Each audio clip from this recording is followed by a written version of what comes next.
Mengatasi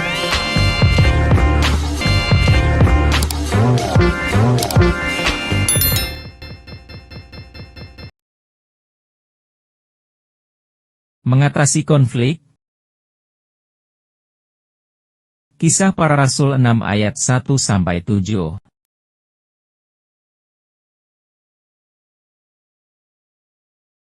Khotbah oleh Pendeta Mangurup Siahaan.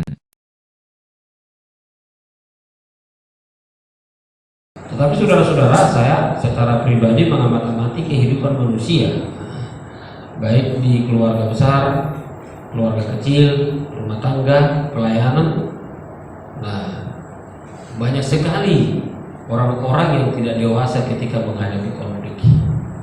Nah, kita baca nanti Kisah Para Rasul 6 ayat 1-7. Seperti apa rasul-rasul berhadapan dengan terjadinya konflik, ya, saudara-saudara.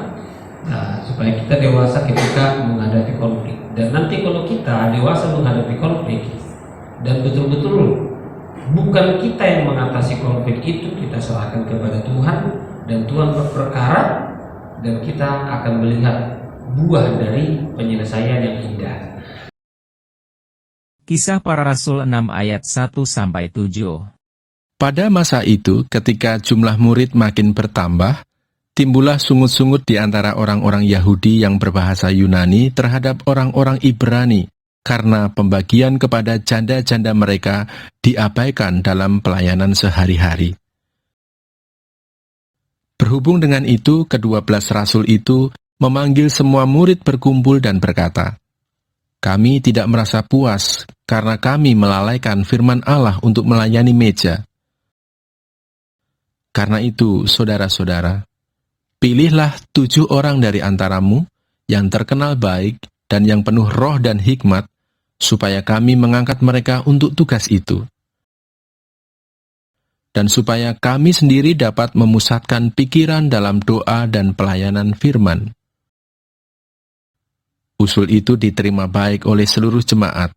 Lalu mereka memilih Stefanus, seorang yang penuh iman dan Roh Kudus, dan Filipus, Prokorus, Nikanor, Timon, Parmenas, dan Nikolaus, seorang penganut agama Yahudi dari Antioquia. Mereka itu dihadapkan kepada rasul-rasul, lalu rasul-rasul itu pun berdoa dan meletakkan tangan di atas mereka. Firman Allah makin tersebar, dan jumlah murid di Yerusalem makin bertambah banyak. Juga sejumlah besar imam menyerahkan diri dan percaya. Nah, saudara-saudara, konflik artinya adalah pertentangan, perselisihan, atau pertengkaran. Pertentangan, perselisihan, atau pertengkaran. Jangan langsung dulu dikonotasikan kepada arahnya yang negatif. Karena pertentangan itu udah pasti ada. Tidak mungkin selalu cocok, selalu sesuai, selaras antara satu dengan lain. Pertentangan. Jadi selisih. Selisih itu bukan berantem, ya. Berselisih bukan berantem. Artinya berselisih. Gak ketemu. Jadi hal yang wajar sebenarnya gak ketemu. Kenapa? Cara berpikir berbeda, selera berbeda, latar belakang pendidikan berbeda, latar belakang kebiasaan berbeda. Bagaimana mungkin kita harapkan langsung klop dan langsung ketemu? Gak mungkin. Jadi selalu berselisih. Dia selalu berselisih. Hal yang wajar. Saya bilang manusiawi. Nah, saudara-saudara, jadi saya melihat pertentangan, perselisihan, dan selisih dia. Pahamnya selisih, pikirannya selisih. Perasaannya berselisih, nggak langsung ketemu, nggak klop gitu ya. Baru pertengkaran. Pertengkaran itu biasanya soal jawab. Ini juga nggak langsung dikonotasikan kepada hal yang negatif. Kalau ada pertengkaran, nah bertengkar artinya memang pahamnya itu belum cocok. Jadi konflik seperti itu. Jadi konflik itu artinya itu pertentangan, perselisihan, ataupun pertengkaran gitu ya. Nah, saudara-saudara, kalau ini tidak teratasi, bukan nggak mungkin menjadi semakin baik, nggak mungkin. Saya kira semua orang ingin setiap konflik teratasi dengan baik. Masalahnya adalah dia terjebak dengan egoisme. Dia terjebak dengan merasa diri hebat. Itulah yang terjadi konflik. Konflik yang terjadi adalah ini. Berhubung dengan itu kedua apa ini? Sebagian murid-murid itu bersungut-sungut. Timbul sungut-sungut di antara orang Yahudi yang berbahasa Yunani terhadap orang-orang Ibrani. Jadi ada persungutan. Jadi ada ketidakpuasan. Dalam persekutuan itu terjadi konflik. Nah, coba kita lihat dulu seperti apa rasul-rasul berdiri di tengah-tengah mereka. Masalahnya adalah terjadi ketidakadilan. Ketidakadilan itu tidak melulu, contohnya begini loh. Yang pasti konflik itu sudah dari awal tanpa diundang. Coba dari awal sampai selanjutnya dan sampai selama-lamanya konflik itu tidak akan pernah kita hindari. Itu bagaikan tamu dalam hidup yang tak pernah diundang dan tamu yang secara rutin terus-menerus mendatangi kehidupan kita.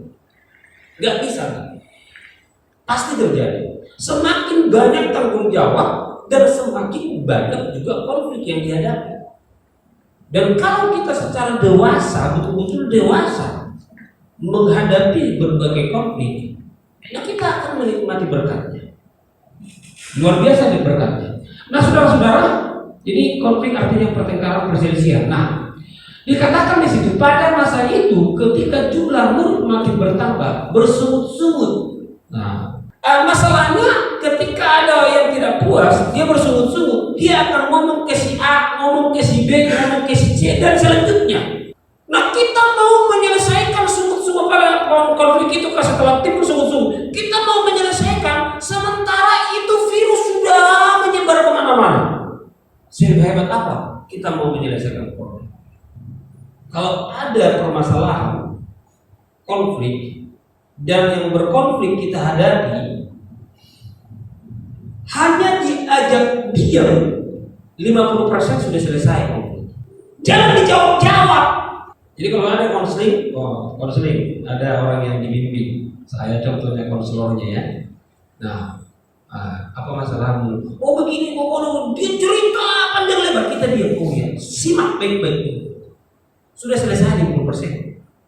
50%. Semakin banyak kita diam, semakin bertambah penyelesaiannya. Memang lidah tak bertulang. Nah itu bicaranya banyak, mudah bicara, nggak perlu beli suara kan, beli bahasa kan. Nah saudara-saudara kasih Tuhan, dan sungut-sungut ini kalau udah menyebar kemana-mana menyebar. Oh sungut-sungut, oh begini, begini. Siapa yang bisa mengatasi? Satu kejiwaan manusia pun tidak akan pernah bisa teratasi. Apalagi sudah menyebar dari jiwa ke jiwa, mau mengatasi.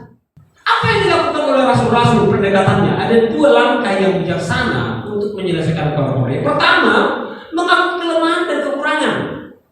Emang aib mengakui kelemahan dan kekurangan? Mengakui kelemahan dan kekurangan itu bukan aib. Justru itulah kepahlawanan. Itulah jiwa seorang pahlawan jika dia bisa mengakui kelemahan. Nah, saudara-saudara, apa yang dikatakan oleh Rasul yang kedua tidak memaksakan pendapat. Apa yang dikatakan oleh Rasul-Rasul? Berhubung dengan itu, kedua belas rasul itu memanggil semua murid berkumpul dan berkata, kami tidak merasa puas karena kami melalaikan firman Allah untuk melayani gereja. Nah, saudara-saudara, kurang terhormat apa seorang rasul? Rasul. Zaman itu loh ya, gak sama dengan pendeta sekarang. Pendeta sekarang banyak yang dihina. Jadi beda dengan rasul-rasul pada saat itu. Rasul-rasul pada saat itu adalah orang yang sangat terhormat. Orang yang sangat terhormat, tapi tidak segan-segan mengatakan bahwa kami tidak merasa puas karena kami melalaikan. Seorang rasul mengaku lalai, itu kan aib yang besar.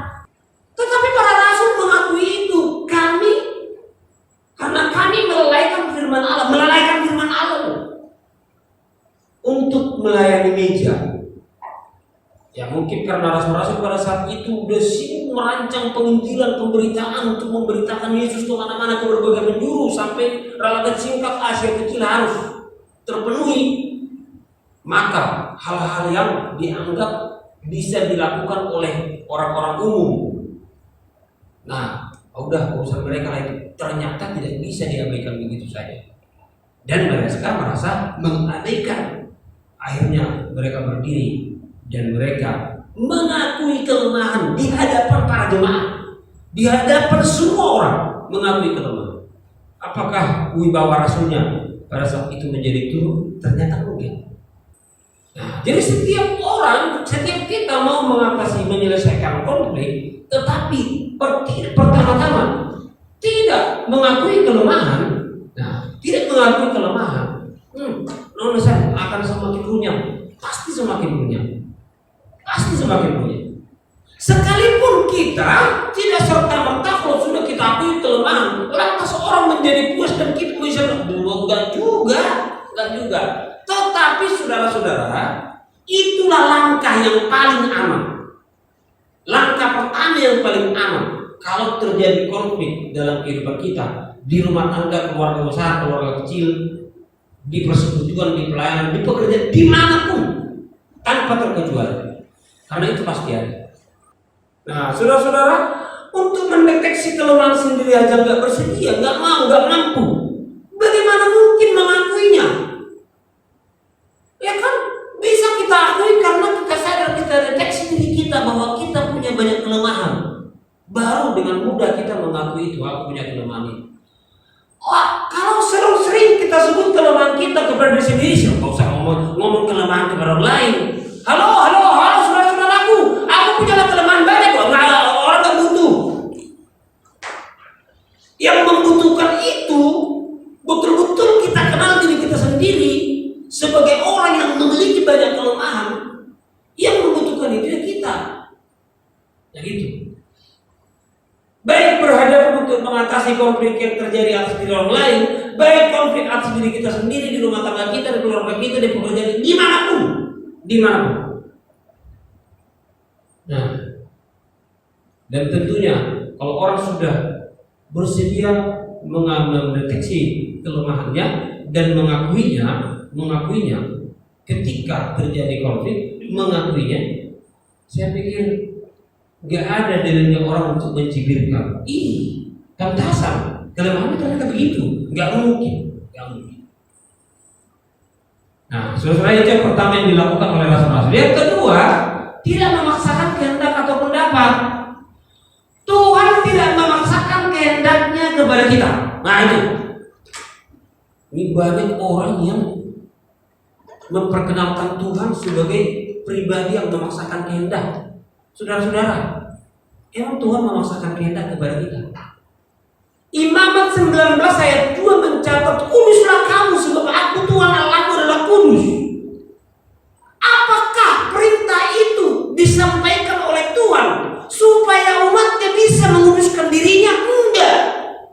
Itu makanya penulis Ibrani mencatat di Ibrani 10:10. Dan karena kehendaknya inilah kita telah dikuduskan satu kali untuk selama-lamanya oleh persembahan tubuh Yesus Kristus. Siapa yang menguduskan? Padahal dalam surat dalam imamat dibilang, kuduslah kamu. Ini. Kuduslah kamu sebab aku Tuhan Allahmu kudus. Jadi kamu harus kudus katanya. Nah, tapi yang membuat umatnya itu menjadi kudus siapa?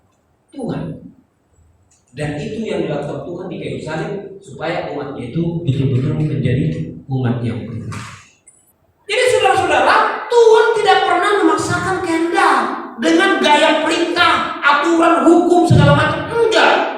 Kalau dipaksakan, kalau Tuhan memaksakan kehendak, kuduslah kamu. Manusia tidak pernah bisa kudus dari diri sendiri. Kalau Tuhan tidak menguduskan dengan darahnya yang kudus, lah karena rela seluruh manusia. Gak ada alasan bagi manusia untuk masuk surga. Nah, apakah dengan memaksakan kehendak Yesus kita menjadi orang kudus dan akhirnya kita masuk surga? Enggak. Tuhan yang mengosongkan dirinya, Tuhan yang menyerahkan nyawanya, Tuhan yang mengosongkan. Tahu nggak mengosongkan? Mengosongkan itu dikosongkan dan tidak ada hak dalam dirinya yang dilontarkan kepada orang lain. Itu kosong. Jadi kita saudara-saudara, orang yang tidak, saya harus berkata, orang yang tidak mampu mengosongkan dirinya, artinya tanpa tuntutan, orang yang tidak mampu mengosongkan diri, orang itu tidak akan pernah bahagia. Kalaupun dia bisa ketawa karena ada hiburan aja, tapi dia tidak akan pernah sukacita. Ketawa ya karena terhibur. Jangan dipikir ketawa itu sudah ada sukacita. Saya bilang, kalau udah bilang ketawa itu bodoh, kalau bukan sukacita dari Tuhan. Nah, sudah kasih Tuhan. Ini yang dilakukan oleh Tuhan Yesus. Jadi rasul-rasul pun tidak memaksakan kehendak, karena dia bilang, karena itu saudara-saudara, pilihlah 7 orang dari antaramu yang terkenal baik dan yang penuh Roh Kudus dan hikmat, supaya kami mengangkat mereka untuk tugas itu, dan supaya kami sendiri dapat mengucapkan pikiran dalam doa dan pelayanan firman. Usul itu diterima baik oleh seluruh jemaat. Lalu mereka memilih Stefanus, seorang yang penuh iman dan Roh Kudus, dan Filipus, dan selanjutnya. Saudara-saudara kasih Tuhan, memaksakan kehendak itu tidak baik. Sampai saya melahirkan satu pernyataan yang banyak orang juga tidak setuju. Saya bilang tidak salah mengikuti yang salah. Tidak salah mengikuti yang salah. Berapa banyak anak didik saya menurut standar terlalu jauh di bawah rata-rata. Wisuda saja, utus saja. Apakah mereka sukses dan berhasil atau gagal, itu bukan urusanmu. Tuhan punya urusan.